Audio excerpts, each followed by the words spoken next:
atheists, we add to them the deists. This is what is more common than atheists in your course of argument. You may more find deists because many Christians actually have become deists. The deist is one who recognizes that there is a God, but that religion is made up by human beings. God did not communicate His will to His creatures. He just created the world and left it to run on its own.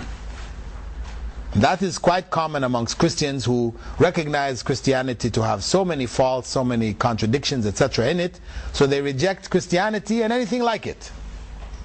So all religion is contrived. They say, we don't believe in organized religion. So we say to them, you prefer a disorganized religion. You don't like organization, you don't like rules. They commonly you find people say, too many rules in Islam. You haram, halal, everything just rules, rules, rules.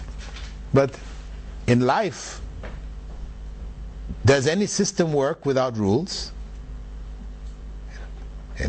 Whether it's a business, whether it's a school, whether it's a government, is there any system that you can think of that works without rules? No. You want rules, you need rules everywhere. But when it comes to religion, you don't want rules. Why? Because you want to do your own thing. That's it. You recognize that doing your own thing in all these other systems creates chaos and confusion. But religion, you want to do your own thing. See, this is illogical. A religion which is even more important, more comprehensive, it will more be in need of rules even than the systems that we devise ourselves. That's reality. Anyway, for the deist, the simple way to approach their argument that God created the world and left it to run on its own, we say that to raise that issue is to attribute to God characteristics which we don't even want to attribute to ourselves.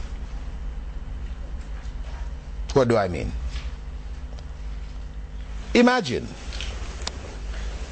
you as a businessman, you set up a business and you put an ad in the paper for people to come and work in your business.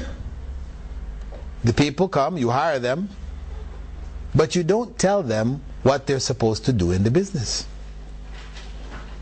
Do you think they're going to march into your factory and just go into the places they're supposed to be and just do what they're supposed to do? Or will they just go to the cafeteria, sit down and drink tea and coffee and chat until somebody comes and tells them what they're supposed to do?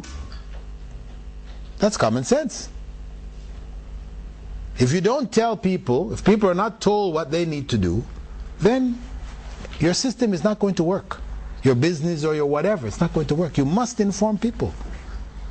Why do they bother to produce manuals, for whatever product you buy? Why do they bother? Why not just sell them the radio, sell them the TV, sell them the whatever, and let people figure it out for themselves? Why not? Because they're likely to turn something they shouldn't have turned, plug it in someplace they shouldn't have plugged it in, and the whole thing explodes. Chaos. So you have manuals to explain how to use these things. That's common sense.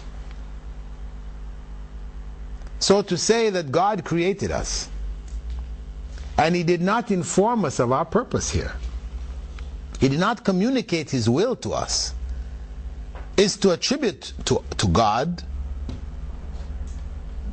illogic, to attribute to God disorganization, stupidity, things like this. Because we'd say such a person is stupid. A person who sets a business up and hires people and doesn't tell them what to do, he says, guys, he's a fool, he's an idiot. And that's what you end up attributing to God, to say He created this world and He didn't tell us what we need to do here. Because what are people going to do? They're going to do everything but what they're supposed to do if they're not informed. This is common sense. God is the most wise, then He is going to tell us what to do here. He is going to communicate His will to us. That is a natural consequence of wisdom. So, after, showing them that that doesn't make sense, then it's just a matter of dealing with the systems, because of course the next question is, okay, God communicated His will, but there are so many religions. Which one? Which is the right one?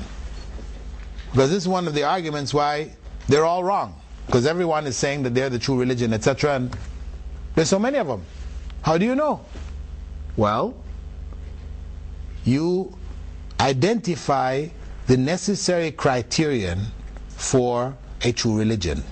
A true religion, what should be its characteristics? And you look at the religions and see which one fits into those characteristics. You use your reason. This is where God gave us reason to determine what is correct and what is incorrect. So you compare. And we're not saying you must accept Islam and so on, so, though it's what we want you to do. We'd like you to do that. We feel it's best for you. But you look at the systems and compare. Compare Christianity, compare Islam, compare Hinduism, compare Sikhism, Buddhism, whatever. Compare them. Look at what they have to offer and make an educated choice. And that is our responsibility, to convey that message, to get them to the position where they say, okay, I will go and check these things out. Very important. And this is why actually giving dawah to many of these people is important to focus on purpose of creation. Why are you here? You need to find out. This is something vital, something very important. You need to know why you're here. Because if you don't know, then it means likely you are wasting your life. You're involved in so many different things, taking up all of your time, but it is not what you are here for. And at the end of this life, you will regret having not found out the purpose of life. So we try to direct them over to finding that out. Look at what the different religions say.